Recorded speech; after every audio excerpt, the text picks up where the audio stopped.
Look, I told y'all there would be rants. So, here we go.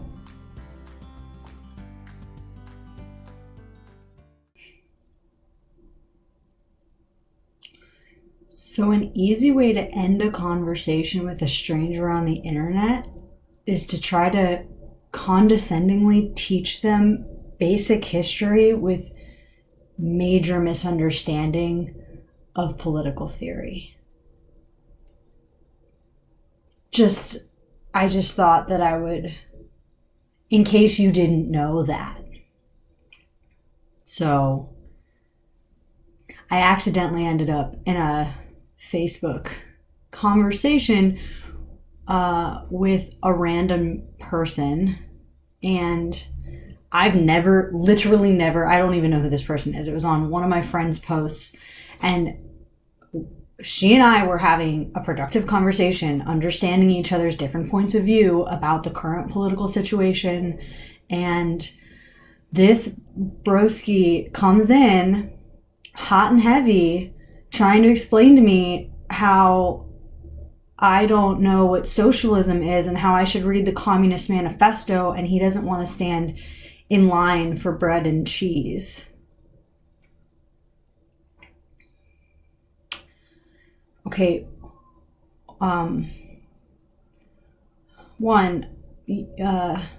check headlines about food banks right now, because we're not doing great in a capitalist society. Second, the Communist Manifesto is theory. He also mentioned Stalin, who was a totalitarian leader, not a socialist leader.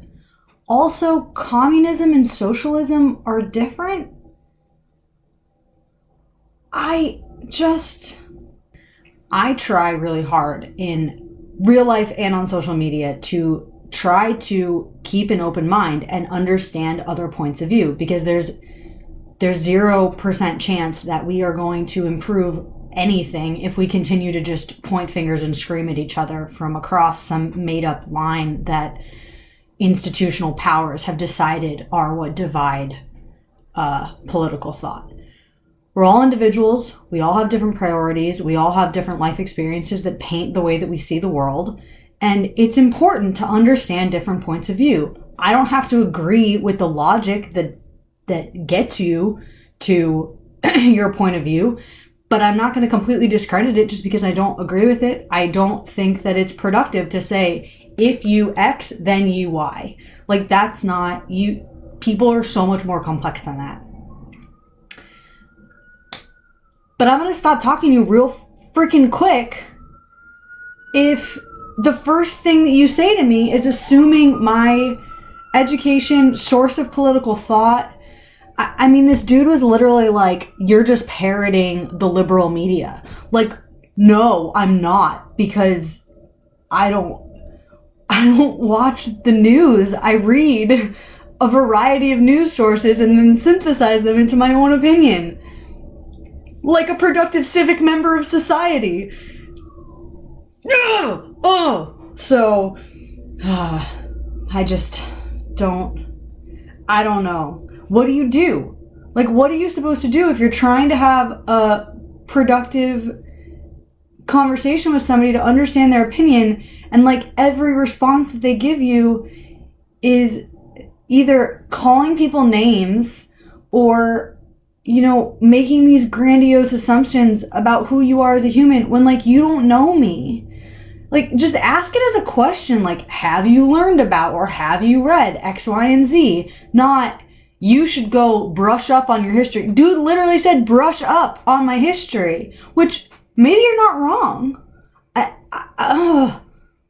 I'm definitely not going to do it now.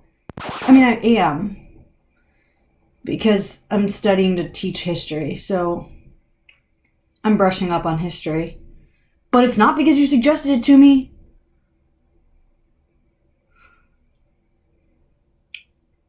That happened last night, and I've just been stewing.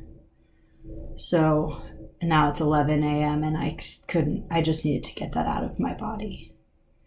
Maybe today we'll have a better conversation with strangers.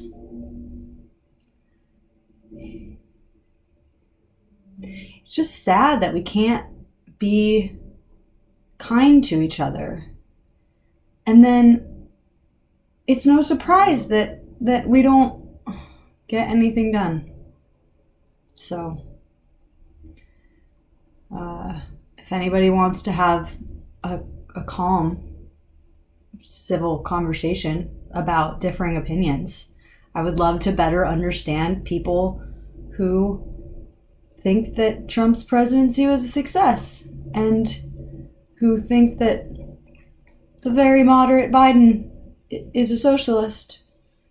Because from my position, he's just another old white dude with I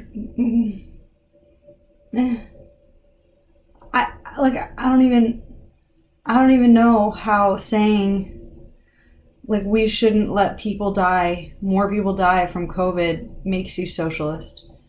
I don't know. I'm open to learning. So that's out of my body now.